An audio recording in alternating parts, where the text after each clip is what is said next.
Thanks for joining us. Don't forget to like, comment, and subscribe to help our channel grow. Now let's begin the story. In the quiet, beautiful town of Asheville, North Carolina, where the Appalachian Mountains paint the horizon and life moves slowly, the brutal murder of Judge shocked the community. The sheriff, a respected figure in the town, was found dead in an abandoned hunting cabin miles from his upscale home. No one could have anticipated such a violent end for the man who once brought the law to the community. The 24-year-old daughter of Sheriff Douglas Cates found herself entangled in a web of manipulation, control, and obsession. What began as an affair soon turned into a suffocating obsession, culminating in a shocking murder that left the entire town shocked.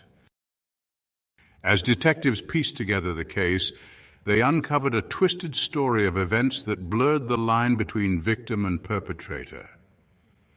What was the real story behind the affair? Who had taken the sheriff's life and why? The truth would reveal itself in a way no one saw coming, and the final twist would leave the community questioning everything they thought they knew. Gavin Blaine had always been a man of authority. At 49 years old, he was a stable figure in the Buncombe County Courthouse, where he presided as a senior judge. Known for his unflinching decisions and stern demeanor, Gavin had earned the respect of both his peers and the community over the years. However, in the solitude of his large, empty home, the recently divorced judge struggled with loneliness, which slowly ate away at his confidence and self-worth. It had been 2 years since his marriage ended. His ex-wife, Kathleen, had left him after growing tired of the long hours and emotional detachment that Gavin's career demanded. Their children, now grown, had moved away, leaving Gavin with little but his work to fill the emptiness. His position, once a source of pride, now felt like a burden, and the life he'd built seemed empty, without anyone to share it with. It was at a charity event hosted by the Asheville Art Society that Gavin first noticed her, Meera Cates. Unlike other young women in town, Meera, at 24, exuded a quiet confidence and creative energy that intrigued him. She was the daughter of Sheriff Douglas Cates, a man Gavin had worked closely with on many legal cases. But unlike her father, rooted in law enforcement, Meera's interests lay elsewhere. She worked part-time at a local art gallery, assisting with exhibitions and dreaming of a career in design. Though she respected her father, Meera often felt stifled by his strict expectations and the small-town environment that seemed to close in around her. Gavin and Meera's paths crossed at the charity event where she was volunteering. The conversation began innocently enough, discussing art and the importance of supporting local culture. Beneath the surface, however, there was an undeniable tension. Gavin found himself captivated by her beauty and youth, while Meera was drawn to the aura of power that Gavin exuded. That night marked the beginning of a relationship that would soon become much darker than either of them could have predicted. In the days following their initial meeting, Gavin couldn't stop thinking about Meera. Her image lingered in his mind, an obsession that began to eclipse his focus on work. He found excuses to visit the gallery where she worked, pretending to be interested in art but really seeking any opportunity to see her again. Flattered by the attention from such a powerful man, Meera didn't resist, though she had reservations about their age difference and the fact that Gavin was a colleague of her father. She enjoyed the thrill of being pursued by someone like him, an escape from the mundane life she had always known in Asheville. Their relationship quickly shifted from light conversation to something more personal. Gavin spoke of his loneliness, his failed marriage, and how lost he felt without a companion. Meera listened, offering sympathy as the nature of their relationship grew more intense. One evening after a late-night exhibition at the gallery, Gavin suggested they go for a drink at a quiet bar. Meera hesitated, but the excitement of doing something rebellious, something forbidden, proved too enticing. The drink led to another, and by the end of the night, the boundary between them had been crossed. Their affair began in secret, hidden places, late-night drives, and rented cabins in the mountains. Gavin, though cautious at first, became increasingly obsessed. He bought her gifts, jewelry, and expensive clothes, trying to keep her close, ensuring she remained tied to him. Meera, meanwhile, enjoyed the benefits of their relationship, but was careful not to become too attached. For her, it was an adventure, a secret thrill she could indulge in before moving on to the next phase of her life. She never intended for it to become anything more. As the months passed, the affair turned darker. Gavin's possessiveness deepened and his emotional volatility grew. He began demanding more of her time and became frustrated when she couldn't meet his expectations. His jealousy flared when he suspected Meera was spending time with other men her age, and he started texting her incessantly, calling her late at night and even showing up unannounced at her apartment. Meera had begun dating Eli Turner, a local artist she met through her work at the gallery. Their relationship was casual at first, but as Meera's dissatisfaction with Gavin grew, she found herself drawn more to Eli's easygoing nature. She kept their relationship a secret, but it didn't take long before Gavin discovered the truth. One afternoon, Gavin spotted Meera and Eli together at a coffee shop. Furious, he confronted her that night, demanding to know who Eli was and why she had been spending time with him. The confrontation left Meera shaken, and for the first time she began to fear what Gavin might do if he felt truly betrayed. Gavin's possessiveness worsened after that. He left notes on her car, sent dozens of texts a day, and even waited outside her apartment late at night.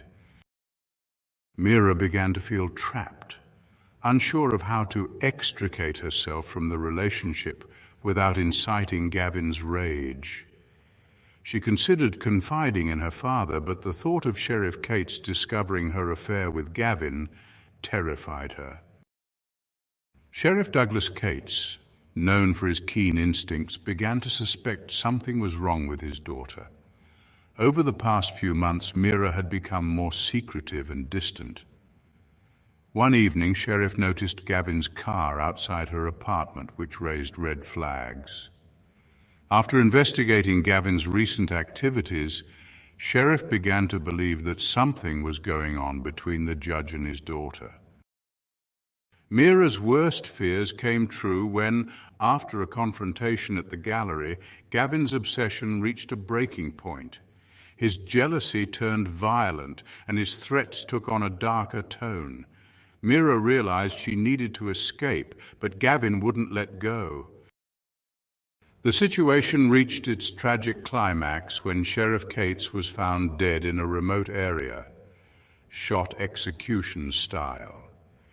Meera knew who was responsible, and the investigation would soon uncover a tangled web of secrets, betrayal, and violence that no one had expected. After her father's death, Meera carried the weight of guilt for keeping her affair with Gavin a secret. Eventually, she confessed everything to the investigators: her relationship with Gavin, his growing obsession, and the threats he had made after discovering her connection with Eli. The investigators were stunned. The respected Judge Gavin Blaine was now the prime suspect in the sheriff's murder, but there was still no direct evidence linking him to the crime. They needed more. Detective Aaron, a veteran investigator from the North Carolina State Bureau of Investigation, was assigned to lead the case. As he dug deeper into the murder, he quickly realized that the affair between Gavin and Meera was key to solving it. However, without concrete evidence tying Gavin to the crime, they couldn't make an arrest. Detective Trent focused on Gavin's financial records.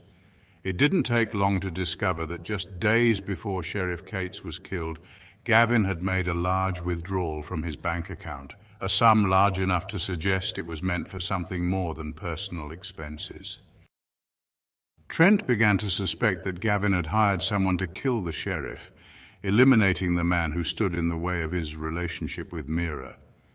But as the investigation continued, something didn't add up.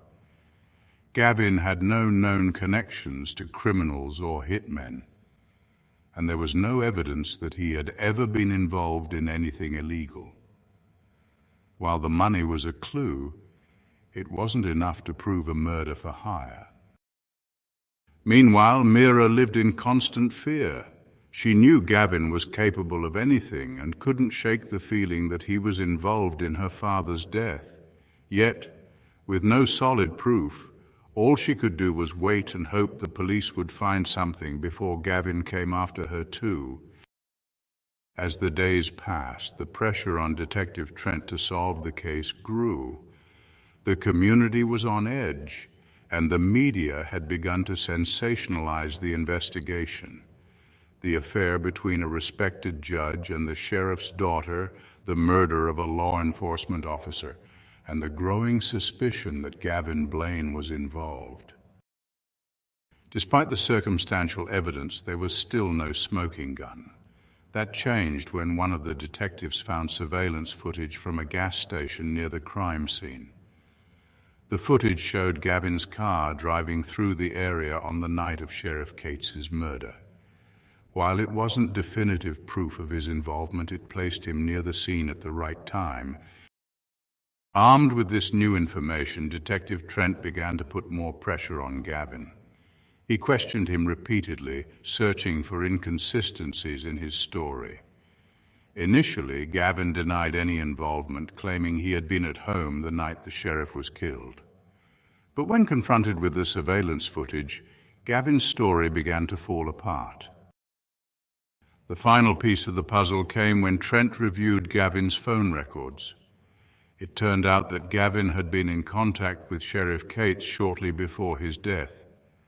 The two had exchanged several text messages, and the last one from the sheriff indicated that he was planning to confront Gavin about his relationship with Meera. Faced with mounting evidence, Gavin's facade began to crumble. He knew his time was running out. As the investigation into Sheriff Cates's murder neared its climax, the weight of suspicion settled firmly on Judge Gavin Blaine. The timeline of events, financial transactions, and mounting circumstantial evidence painted him as a prime suspect. Yet Detective Trent knew they still needed conclusive proof to secure a conviction. The judge's seemingly perfect life had crumbled, but there was still one final shocking truth to uncover. Detective Trent and his team doubled down on every detail of Gavin's life, determined to find the missing piece. Forensic analysis of Gavin's recent large cash withdrawal pointed to a deliberate plan, but so far, the investigation hadn't revealed how the money was used. Then a seemingly innocuous item, a stray receipt found in the glove compartment of Gavin's car, led to an unexpected breakthrough. It was for a hardware store purchase made 2 days before Sheriff Cates's murder. The items listed included gloves, rope, and a shovel. The discovery of the receipt intensified the case against Gavin, hinting at a premeditated crime. While none of these items directly tied Gavin to the sheriff's death, the context was too suspicious to overlook. Trent surmised that Gavin had purchased the tools intending to stage the murder or perhaps dispose of evidence afterward. Even as the case against Gavin tightened, Trent knew they needed either a confession or a witness statement to make the case airtight. Detective Trent decided to take a calculated risk by bringing Meera in for questioning again, hoping that her emotions would lead her to reveal something previously hidden. Over the course of their conversation, Trent gently but firmly encouraged Meera to share her innermost thoughts about Gavin. She was visibly shaken, and the strain of the secrets she had been hiding became apparent.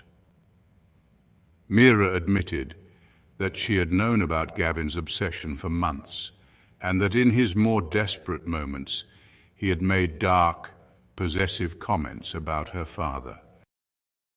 She confided that Gavin had often said that if her father were out of the way, their relationship could finally be public, and the obstacles keeping them apart would disappear. While Gavin framed these statements as expressions of love, they felt increasingly menacing to Meera. This admission added fuel to the fire. Meera, though not directly implicated, had unknowingly become a catalyst in Gavin's deadly fixation. Trent shared her statement with his team, and they unanimously agreed it was time to confront Gavin directly. Equipped with their findings, Trent secured a warrant to search Gavin's home. The search turned up what they had feared: a handgun registered in Gavin's name, recently cleaned, but with faint traces of gunpowder residue. With the evidence mounting and his motives becoming clearer, it seemed inevitable that Gavin's meticulously concealed plans would soon be exposed. Detective Trent scheduled a formal interrogation with Gavin, planning to reveal the mounting evidence strategically in hopes of prompting a confession. When Gavin was brought into the interrogation room, he maintained an air of detached composure, as if convinced he could still talk his way out of the accusations.